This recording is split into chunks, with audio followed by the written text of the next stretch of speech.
ఎన్నికల్లో కూడా ధరణి మీద అనేక అనుమానాలు, అనేక సమస్యలు, అనేక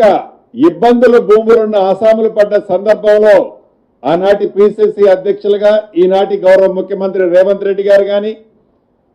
ఆనాటి ఫ్లోర్ లీడర్గా ఈనాటి ఉప ముఖ్యమంత్రి బట్టి విక్రమార్క గారు కానీ, అనేక మంది ముఖ్య నాయకులు ఆ వేదిక మీద ధరణి గురించి అనేక సందేహాలు, అనేక విషయాలని ప్రజలకు తెలియజేయటం జరిగింది. లక్షలాది మంది భూములున్న ఆసాములు కూడా ఆ ధరణితో పడ్డ ఇబ్బందులు చర్చించడం జరిగింది.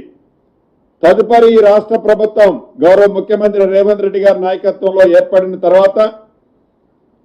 ధరణి స్థానంలో భూభారతి అనే ఒక కొత్త చట్టాన్ని తీసుకొచ్చి ఆ చట్టంలో ఏవైతే ఇబ్బందులు ఉన్నాయో ప్రతి ఇబ్బందిని పరిష్కరించే విధంగా ఈ భూభారతి చట్టాన్ని మార్పులు తేటమే కాకుండా విధి విధానాలు కూడా ఏర్పాటు చేసుకోవడం జరిగింది. ఈ 2020 అక్టోబర్ 29 నుంచి ధరణి పోర్టల్ స్టార్ట్ అయింది. ఈ ధరణి పోర్టల్ స్టార్ట్ అయిన దగ్గర నుంచి ఇప్పటి వరకు అసెంబ్లీ సాక్షిగా ప్రతిపక్షంలో అడిగిన కొంతమంది సభ్యులు అడిగిన దాన్ని దృష్టిలో పెట్టుకొని ఫోరెన్సిక్ ఆడిట్ వేయాలని కోరారు. ఫోరెన్సిక్ ఆడిట్ వేశాం. కేంద్ర ప్రభుత్వ సంస్థసే అప్రూవల్ ఉన్న కేరళకు సంబంధించిన ఒక సంస్థని ఫోరెన్సిక్ ఆడిట్ చేయటం కోసం నిర్ణయించి పైలట్ కింద సిద్దిపేట, మెదక్ 2 జిల్లాలను ముందు చేసి తదుపరి మిగిలిన రాష్ట్రంలోని అన్ని జిల్లాల్లో ఫోరెన్సిక్ ఆడిట్ చేయటం జరిగింది. ఏదైతే ఈ ఫోరెన్సిక్ ఆడిట్ జరిగిన తర్వాత ఏదైతే ధరణికి సంబంధించిన యాప్ ఏదైతే ఉందో ఆ యాప్కు సంబంధించి అంతకుముందు టెరాసిస్ ఎవరైతే దాన్ని రన్ చేశారో ఆ టెరాసిస్ రన్ చేసిన వాళ్ళు, మెయింటైన్ చేసిన వారి దగ్గర నుంచి కేంద్ర ప్రభుత్వ సంస్థ అయిన ఎన్ఐసికి ఈ భూభారతిని పూర్తిగా వారికి హ్యాండ్ ఓవర్ చేశాం. ఆపరేషన్స్ అండ్ మెయింటెనెన్స్ చేసిన తర్వాత ఏదైతే పాత పోర్టల్ ధరణి పోర్టల్ని యాజ్ ఇట్ ఈజ్ గా కొన్ని చిన్న చిన్న మార్పులు చేసి 32 మాడ్యూల్స్ ని 6 మాడ్యూల్స్ గా చేంజ్ చేసి దాంట్లో కొన్నిటిని సాధ్యమైన వాటిని సవరించి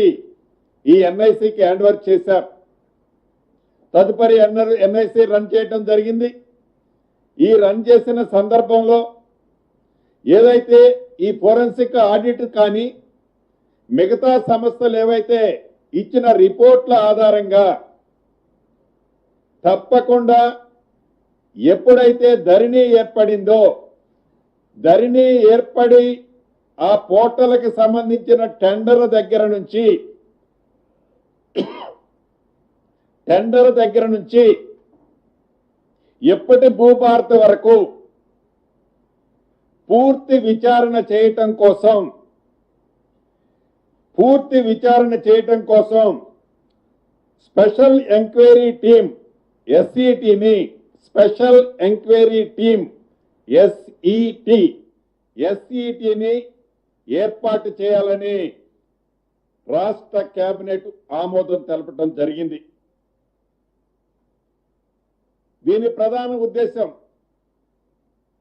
ధరణి ఏర్పడిన దగ్గర నుంచి 2020 అక్టోబర్ 29 నుంచి ఇప్పటి భూభారతి వరకు ధరణి పోర్టల్కి టెండర్ దగ్గర నుంచి లగాయించి ఏవైతే ప్రతిపక్ష పార్టీలు చెబుతున్నాయో ప్రొబిటెడ్ లిస్టులో లక్షలాది ఎకరాలు ప్రొబిటెడ్ చేసి ఆ ప్రొవిషన్ చేసిన వాటిని వారికి నచ్చినోరికి రిలీజ్ చేస్తున్నారనే ఆరోపణలతో సహా ప్రతి అంశాన్ని క్షుణ్ణంగా ఏమేమి ఈ ధరణి పోర్టల్లో జరిగాయి, ధరణి పోర్టల్ని ఎన్ఐసికి హ్యాండ్ ఓవర్ చేసిన తర్వాత ఏం జరిగాయి, దీని బ్యాక్ ఎండ్ లో ఎవరెవరున్నారు, ఎక్కడెక్కడ ఏమేమి జరిగింది అనేది పూర్తి విచారణ కోసం ఎస్ఈటిని స్పెషల్ ఎంక్వైరీ టీం